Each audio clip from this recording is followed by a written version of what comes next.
We know time never stands still, but it can stand alone. And when it does, you can witness life flashing by in all its glorious uncertainty. Here's a Tatsu though, Saki Mother McKinnon, and it's all nature's trip. Now, here we are again, that time of year, spring in Melbourne, and Flemington is front and centre. A season of revelation since 1861. The year a lanky bay called Archer beat the field, but only took the first strides on an extraordinary road that just keeps going. The road to the Lexus Melbourne Cup. And now, the greatest of them all, the Melbourne Cup. I just can't believe what's just happened. The Cup dominates our world, but it's part of 4 days of incredible theatre that plays out on these famous lawns. We'll witness superstars chasing immortality. Home Affairs has made a mess of them. Familiar names, Cummings and Hayes. The dynasties continue. Chris Waller and Gay Waterhouse. The world's best jockey, James McDonald. And our greatest of all time, Damien Oliver. He's done it, Ollie. He's 7th Oaks. And of course, the equine superstars who simply take our collective breath away. Superstorm dives, photo. To win here in the spring is to forge a name that springs eternal. Champion becomes a legend. And the beauty is, we can all be part of it. The fashion, the food, the world-class entertainment. It's the greatest sporting party on earth. Put yourself in the moment and be swept along on a journey of uncertainty. Glorious uncertainty.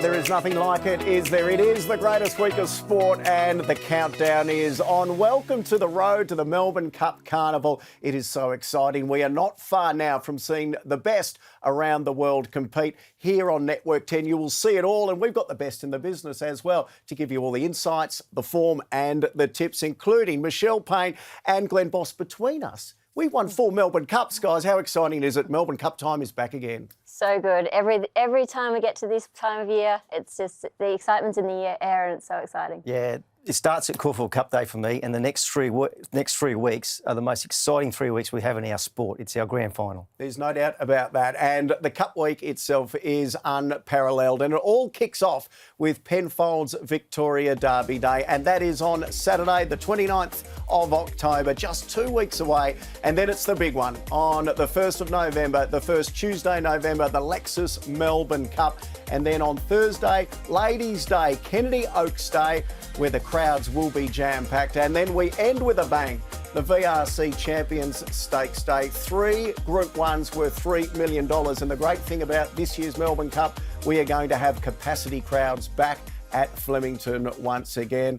Guys, the crowds are going to be absolutely phenomenal, as will the internationals. Each and every year, they hold a lot of interest. And this year, we've got a select group of internationals, but they are some of the best, including the favourite, Deauville Legend.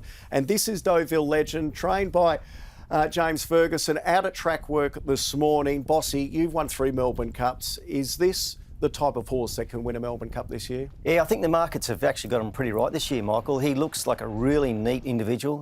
Kay McAvoy, he's going for his 4th Melbourne Cup. You know, that'd be just amazing to watch someone win 4 in our modern era. He looks like not a very big individual, but he looks real neat. We're going to have a chat to your brother-in-law, Kerry McAvoy, a little later as well, Michelle. And Loft's an interesting runner. James McDonald rides, who is the most informed jockey we've got in Australia at the moment. Yeah, it's quite incredible. We've got James riding Loft and Kieran, our most winning jockey, alongside Glen of the Melbourne Cup, with Ollie riding these 2 internationals that look to have travelled out here really well and look fantastic out there at Werribee. Bossy got James the ride on Loft. What's your percentage if he wins? Yeah, mates rates it is. Here's Who You Mail. Now, this will be trained by Gay Waterhouse and Adrian Bott, the international. There's Gay. Out at track work this morning, giving her instructions, which is great to see. He's probably one of the more outsiders of the internationals, given a bit of a rough chance, but with Gay Waterhouse, anything can happen. No, he came out really well and he went around. It's his 2nd day here and he seems to have acclimatised very quickly. He's a very nice individual, lovely personality. He he really enjoyed being on the course proper at Werribee. Well, we know Gai Waterhouse has won a Melbourne Cup already with Fioronte. How good is it to have Gai with another Cup runner? Well, if that horse has got half the energy Gay has, it'll be winning. There's no doubt about that. You mentioned the Caulfield Cup. Well, that is where we find ourselves at this point in the Spring Carnival. It is the biggest lead-up and the best lead-up for the Lexus Melbourne Cup. And what a super Saturday it is, because it is the $15 million Everest in Sydney as well. And then the next week, it is the Cox Plate Carnival before all roads lead to Flemington for the greatest week of racing. When we speak of the greatest, James McDonald is taking all before him. 3 Group 1s in a week, including the Caulfield Guineas last Saturday and the Might and Power on Animo. Then he won the 1,000 Guineas during the week. Michelle, have you seen a jockey in the similar vein of form of James McDonald? He's so dominant at the moment. Not leading into this spring, like a spring carnival like we see here. And when you're in form like this, Bossy knows, things just fall into place when you get out, the barriers open, and you seem to just make the right decisions at the right time. You just see it so easy, don't you? Yeah. It just plays out in slow motion for you. Bossy said beforehand he's almost riding as well as what Bossy used to ride. So he's going well, J Mac, and it could all continue tomorrow as well, because he's on the Hulk. Look at him, Nature Strip, the world's best sprinter. They team up again in the Everest. This was him over at Royal Ascot. Michelle, what type of feeling would a horse like Nature Strip give you? Oh, you couldn't even imagine winning in front of the crowd at Royal Ascot like that, representing Australia to the world. How amazing. 71 Group 1s he's ridden, which is more than what, I think about 15 or 16 more than what Damien Oliver had at the same age. He's going to rewrite all the record books, James. He will smash them. He won't just rewrite them. He'll smash records if he decides to stay in Australia, which I think he will. Yeah. He's got a new baby coming in a month with Caitlin, so yeah, he's firm. I think his sights are pretty firmly on breaking all records. Well, a lot of the local jockeys are happy he's in Sydney, because the Caulfield Cup tomorrow, it's a wide open race. The favourite is Smokin' Romans, trained by Kieran Maher, Dave Eustace. And Michelle, this gives Jamie Carr, her opportunity to win one of the majors, her first Caulfield Cup. She's on the favourite. That's Smokin' Romans in the blue colours leading. Do you think he's the horse to beat in the Caulfield Cup? It's quite hard to believe how he's risen to this Group 1 level, this preparation. He was always a good horse. We saw Jamie won the Pakenham Cup on him through the winter, and he looked a really honest sort of galloper, but to the races he's winning, it's just incredible to see that rise to fame that he's got. So he's got to keep rising. It's a great race tomorrow, as it always is, the Caulfield Cup. It's a different level, and it's going to be interesting. He's got Jamie Carr, who's in obviously red hot form as well, and 51 and a half kilos on his back. So he's definitely got to be in with a great chance. Outside of Smokin' Romans, it's a really open race, and I think one of the best form lines could be this race, the Might and Power. Nonconformist and Benno. Benno's the grey, and Nonconformist, who ran second in the Cup last year, is on the extreme outside in the yellow and black colours. Do you like this form line backing up a week later into a Caulfield Cup, Bossy? Yeah, I can't cop the Turnbull Stakes form. I think 3 of the 4 place guineas behind the winner all had only one win beside their name. Bad Turnbull Stakes. This is the Cox Plate field, and this is definitely the best race of the season going into the Caulfield Cup. Benno, I know he's only won one race, but his runs have been trending in the right direction. Nonconformist, who ran second last year, behind a superstar. He's another one. He's trending in the right direction. You know he's going to run well. David Gately's coming up later to give us all of his tips, but just quickly, who would you like to ride in the Cup? Oh, either of those, I think, but maybe Nonconformist. I love Graham Begg as a trainer, and I think he's really peaking at the right time. Bossy? I'm with Vow and Declare. I think he's another one that's just trending in the right direction. He's pretty well going to pounce and win another good one very soon. What a story it would be if the Melbourne Cup winner Vow and Declare could win a Caulfield Cup.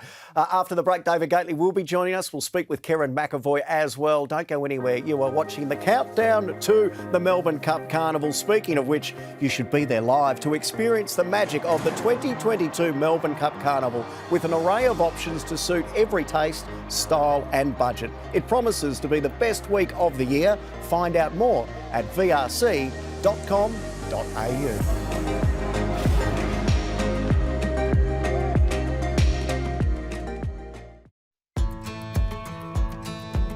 Talbot is a beautiful little country town, nearly smack bang in the centre of New South Wales. It's a farming area, sheep, wheat and grain. When we had the chance to apply for this online, and we thought, they won't come out here. And when they turned up today and had the special day that it's been, it just does show that country people do matter.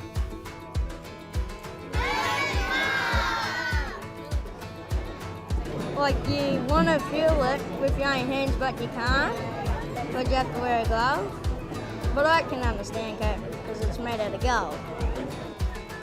Just to see the school kids, like there's only 46 kids in the school and they're all there being part of it. That means a lot. It gives you the goosebumps when you feel it.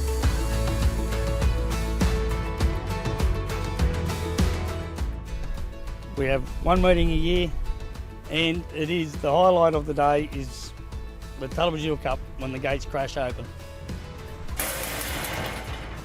1,300 metre tight little track. We've got the cup is 1,600, and they start just here, go down the straight for a start, and when the crowd yell and roar for the first time, it is just like the Melbourne Cup when they go past for the first time. It's going to be so good to have a horse racing Melbourne Cup Day on behalf of Tullabajil. Hopefully win some money for a charity. That is why they call it the People's Cup. How good was that? And the Melbourne Cup Tour has been going for 20 years now, with people telling their stories and seeing the Loving Cup up close and personal. And Bossy, you've been lucky enough to be on the Melbourne Cup Tour as well. Yeah, it's really remarkable, Michael. It's so important to the country people that we take this cup out to them. And once you produce that three-handled Loving Cup, it has as much pulling power today as it ever has. You're in your element there, telling tales in the pub. Plenty of lies, Michael. So good to see Bossy on the Melbourne Cup Tour, and it is so good to see Bossy on Channel 10's coverage of the Melbourne Cup. We've got a stellar cast. Have a look at this, led by Eddie Maguire. There's Michelle, Bossy. Look at David Gately, looking unbelievable as well. Every aspect of Flemington, from the colour, the fun of the marquees, crowds are back, and all of the action on the track, you'll have it covered here on Network 10. And we also welcome back this year Francesca Comani, who for the last couple of years has been stuck over in the UK, but she is back this year, and she sent this message. Hi everyone, I cannot wait to be coming back to Flemington this year to enjoy everything that Cup Week has to offer. I can't believe I've missed it the last couple of years.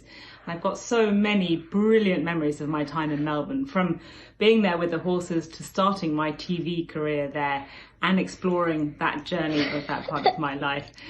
I apologise for the 6-year-old that is currently filming me. I can't wait to work with the VRC and Channel 10 again with all their expertise and brilliance, and bring on this year's Cup Carnival and a decent cup of coffee.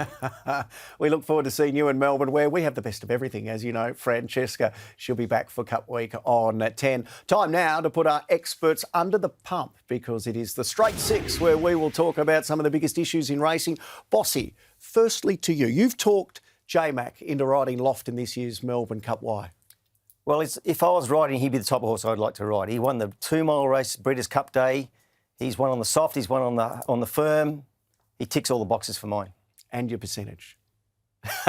Donuts. Michelle, we don't get to see a 3-year-old in the Cox Plate this year, which is disappointing. Is there an issue with our 3-year-olds? Where are they? We just don't seem to have a standout this year. Maybe we could look towards a horse like Elliptical, who ran second in the Guineas, but he might not quite be there yet. But it's not going to take away from the race. There's some great horses, and it's unfortunate this year, but it's going to be a great race just the same. Bossy, you like Vow and Declare tomorrow in the Caulfield Cup. Can he turn the clock back in the Melbourne Cup as well? I believe he can. He's trending in the right direction, and the confidence around the camp is very, very high at the moment. Blake Shidden rating work on Tuesday, and just give me a raving review about how he's going. So, yeah, I think he's well weighted. He can run very well. Michelle, in the Everest Nature Strip, the Superstar has drawn barrier 12. Is that going to be a help or a hindrance? I think for a horse like Nature Strip, it won't worry him. He's got great gate speed. It's a great course round week. You've got one dog leg to contend with around that start from the Everest, and I can't see it being a problem for him tomorrow. Bossy, we've spoken about J-Mac. He's the man of the moment. You're the only one who's got anywhere near as much money as J-Mac has. Should he cash out, take all the money in Hong Kong, or stay here in Australia? Stay in Australia, J-Mac, because you'll get both. You'll get the money and you'll get the lifestyle. And you'll smash all the records on the way through. I hope he stays in Australia. Yeah, I'm with you, Bossy. Stay in Australia, J-Mac. We want you here. Last one, Michelle, to you. Should our good friend, the champion Glen Boss, be bronzed? Should he have his own bronze statue? Because your brother-in-law, Kieran McAvoy, has won 3 Melbourne Cups. He's got his own bronze statue. Bossy doesn't have one. We've got statues of Makybe Diva. Here we go. But there is no Glen Boss. Why? I think a little bit of bronze doesn't hurt anyone, Bossy. It might look a bit good on you. And you reckon my head's big enough as it is, right? So, yeah, I don't know about that. There's probably not enough bronze in Australia to do this nose. It would be a good nose on the bronze statue. Well, let's have a chat to Kieran McAvoy because he is also a 3-time Melbourne Cup winning jockey and he has his own bronze statue. K-Mac, how are you? Should Bossy have a bronze statue like you? Why not? Why not? Have to get onto the local council, Bossy, and get one put up, I think. Yeah, I don't know about that, Mac. I'm looking at yours as they put a few more wrinkles on that one than you actually have, I reckon. Yeah, there's a few added on there, definitely. So, no, it's standing up all right. The old man's down there shooing the seagulls off it. So it was a great day for the family. Do you think it's a good resemblance, Michelle? I think they, like Bossy said, they added a few wrinkles that Kieran doesn't have. They've aged you a bit prematurely, but it's a great statue and the kids loved it. A couple of them said that looks like Scully, which you can see a little bit of Scully resemblance, so, but it came out not too bad. Macca, let's talk about Deauville Legend, your pick for the Melbourne Cup. What made you come back to this horse?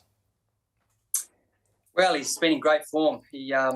He's taken all before him this preparation. He started off early in the season over there in April with a win at Windsor and then went on to run a good race at Ascot over the Royal Meeting and then was fantastic at Goodwood, running second in the Gordon Stakes and then really lifted to another level, winning the Great Voyager there in pretty good style at York. And he just reminded me a lot of Cross Counter, very similar form lines. And out of that race at Goodwood, he came out with a very similar rating, and he looked at the right one for me this year. And he's owned by Bon Ho, who I've had a good association with here in Australia, and it'd be fantastic to team up with him in this year's Melbourne Cup. So looking forward to the big day. Northern Hemisphere 3-year-olds had a great record in the Cup. Is that also a big, I suppose, lure for you to be riding him because you've had success with him in the past? Yeah, I think so. You can arguably say that the local talent's a little bit thin on the ground compared to other years, and the older horse talent out of the UK is probably a little bit thin as well. So all those things put together, it sort of had me angling towards this 3-year-old. And sure, he's got a little bit more weight. Obviously, after the 3-year-olds dominating there for a few years in a row, the handicapping team came out saying they were going to reassess how they judge these 3-year-olds and give them a little bit more weight. And on top of that, there was no natural top weight, to use the term they described when the weights were released. So he came out with 55 kilos, which I must admit was probably a kilo more than what I thought he'd get. But it's all relative to the local ranks, I suppose. So it's a little bit more weight than ideal. But he's a classy individual, and touch wood, he can get there in good order. He looks as though he's travelled out here well since he got off the float a few days ago. You're a superstar, Kieran. Good luck chasing your 4th Melbourne Cup. Michelle said she wants you to win. She wants another big party too. Why not? We win the Cup again, we'll have a big one, don't worry. Good on you, K-Mac. Best of luck. Guys, it's time for us to say goodbye. It's so good to have your company on the road to the Cup. We'll see you next week as well. Before you go, Michelle, you've got a runner tomorrow. Skyhorse, race 2 at Caulfield. Should we have a little something on? Yeah, Michael, she's in great form. She'll love this rain that we've had through the week, and I think she's definitely worth a little flutter. Good luck tomorrow. Enjoy Caulfield Cup and Everest weekend, guys. Thanks, Michael. 2 superstars, which will be joining us each and every week on the countdown to the Melbourne Cup Carnival. Speaking of superstars, David Gately is up next. And next week, we'll have James McDonald as our special guest on the magic of winning the Melbourne Cup. And it's very elegant. 10 Group 1s. And now, the greatest of them all, the Melbourne Cup. You don't grasp how big a race it is until you've probably competed in it, and if you're lucky enough to win it, it was amazing.